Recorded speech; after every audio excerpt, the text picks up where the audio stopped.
boa tarde. Hoje eu vou explicar para vocês um pouquinho melhor sobre essa aprovação para o financiamento para os taxistas do Pronamp, tá? Mais algumas outras coisas que não estão falando sobre esse assunto. Bom, o que interessa aqui é o valor total que eles vão disponibilizar, e aí tem uma condição para carro elétrico ou híbrido, tá? Se lembra bem desse detalhe. O outro detalhe mais importante é com juros fixados em taxa Selic, tá? Esse é um detalhe. Agora o outro, mais 2% ao ano e prazo para pagamento de até 8 anos. Então isso quer dizer o quê? O que é a taxa Selic? Taxa Selic é a taxa de juros básica definida pelo Banco Central. Então vamos supor, se você for fazer esse financiamento hoje, qual que vai ser o custo para você no contrato? Você vai pagar. Hoje a taxa Selic está em 12,75%, certo? Então são 12,75% mais 2%, 14,75% fixado, ou seja, não vai ter variação. É até uma pegadinha porque eu achei que era variável, mas não é. Isso é uma boa notícia, mas ela acaba mascarando uma notícia ruim, tá? Porque é fácil olhar os números e fazer uma conta somente com o que a gente consegue ver. O problema é, e os números que a gente não consegue ver? Essa que é a pegadinha, tá? Então, disso tudo aqui, isso é o mais importante. Saber o quanto você vai estar pagando. 14,75 é mais barato do que as taxas da Nissan e da Toyota. Acho que a da Toyota está em mais ou menos 18,65 e o da Nissan 24,90, alguma coisa assim, tá? Mas isso ainda não é boa notícia, eu vou explicar para vocês o porquê. Bom, a questão do carro elétrico, tudo isso que estão fazendo aqui hoje, já fizeram nos Estados Unidos alguns meses atrás, tá? E não deu certo. O carro elétrico, ele já fracassou durante a história 3 vezes, a implementação do carro elétrico. E não dá certo porque não é sustentável. Tá? Isso não é uma opinião, é um fato. O carro híbrido, esse sim, esse é joia, é bacana e vai ficar por um bom tempo. Provavelmente mais uns 8 anos, talvez 7, não sei, mas não é uma coisa que vai ser a solução final, tá? A solução final para o futuro daqui 10, talvez 15 anos, é o carro movido a biomassa. Por exemplo, Toyota Mirai, ele é movido a hidrogênio, água, solta água pelo escapamento. E hoje em dia a Toyota já está trabalhando com o carro movido a amônia, tá? Que é biomassa também, é um tipo de biomassa. Isso só para vocês ficarem atentos na questão do elétrico e do híbrido, quando mudar, não mudar, o que fazer. Tá. A segunda coisa é ter um teto aqui do quanto você vai poder usar, né? Vamos supor, vai ter que ter 10% de entrada em alguns casos, o que não vai ser problema para ninguém, ou pelo menos não para a grande maioria, tá? Então, aqui não tem muito segredo. Aqui é bem simples, é bem direto. Por exemplo, eu sei que tem muita gente de olho no Corolla Cross híbrido, ou seja, o valor total que eles estão disponibilizando é mais do que suficiente, ou seja, você não precisa entrar numa dívida tão grande. Tem todos esses detalhes, tá? Bom, o segundo ponto agora, que é o que ninguém está dizendo, é o seguinte: quero que vocês façam uma conta. Isso se chama gerenciamento de risco. Ele vem antes de qualquer investimento, qualquer coisa que você pense em fazer para ganhar, movimentar, negócio, dinheiro, seja lá o que for. Tá? Então vamos lá. Vamos supor que você vá fazer esse financiamento, vai assinar esse papel para 6 anos. Então, em vez de 8, você vai fazer 6. Então, se você fizer em dezembro agora de 2023, ele vai terminar em dezembro de 2029. Certo? 6 anos.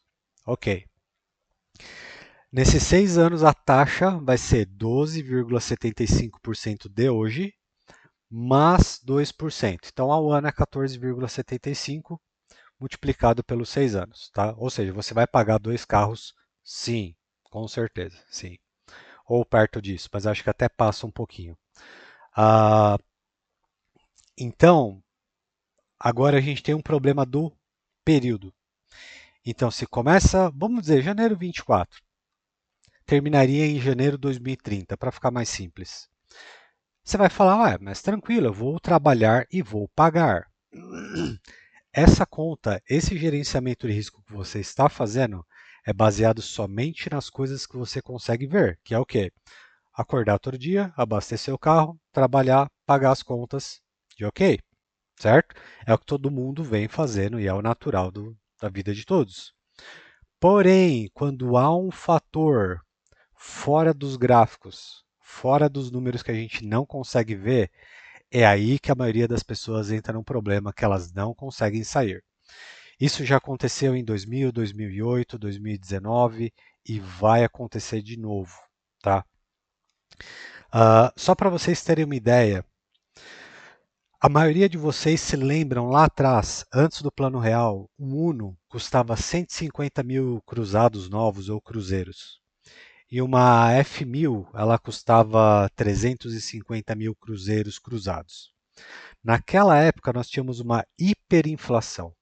É o segundo estágio depois da inflação. Tá? Então, a gente tem o normal, depois tem a inflação e depois a hiperinflação. Ok? No final dessa hiperinflação foi implantado o Plano Real, que fez o quê? Cortou um dígito, tirou um zero do preço de todas as coisas.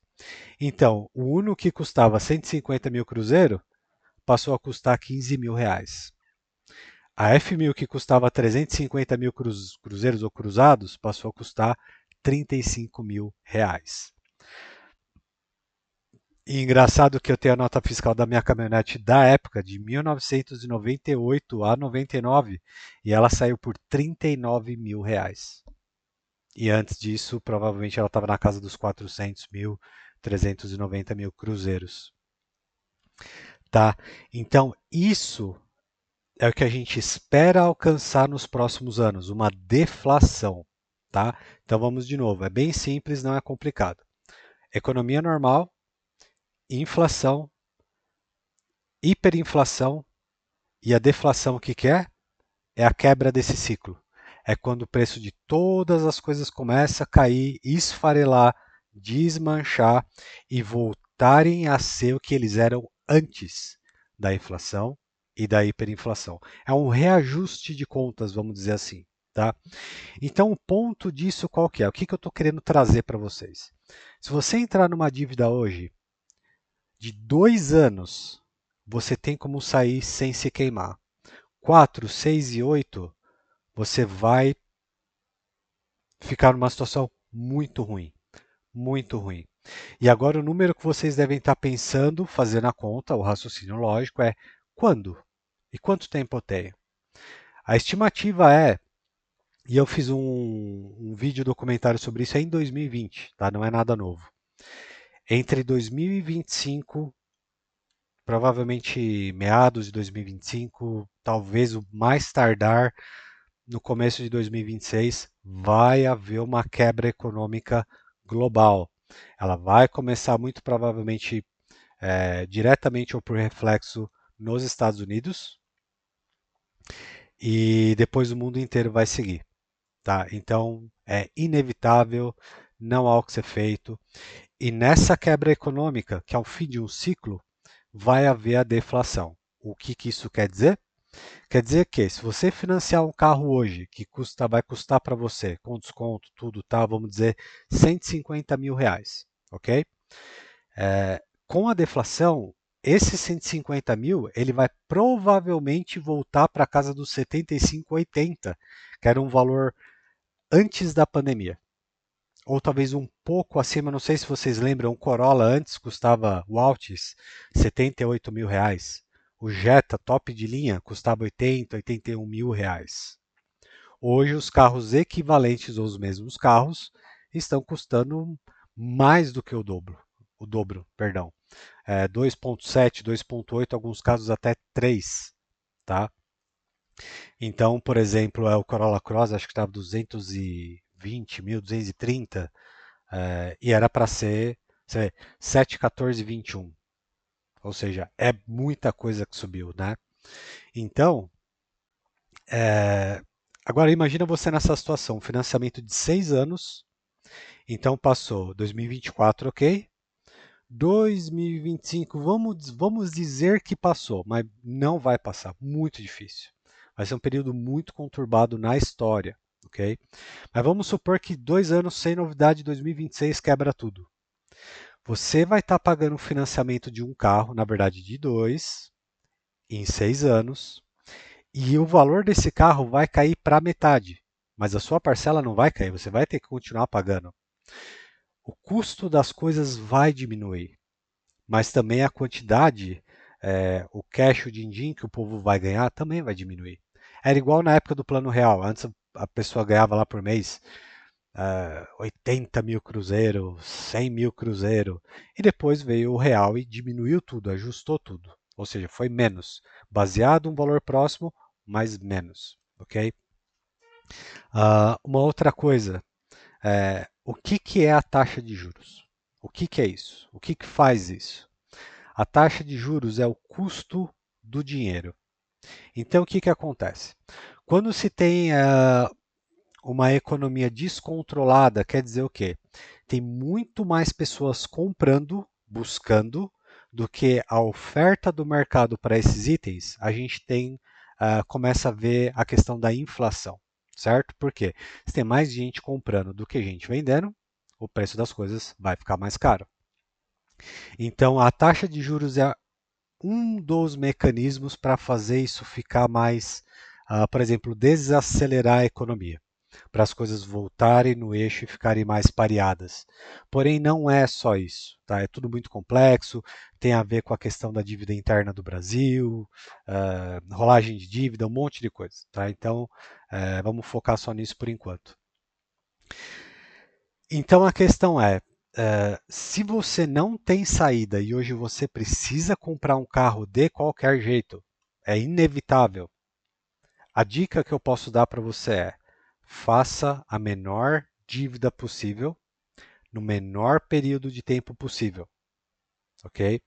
Porque se você entrar nesse período com uma dívida grande e por um longo período de tempo, as chances de você não conseguir honrar o seu compromisso são grandes.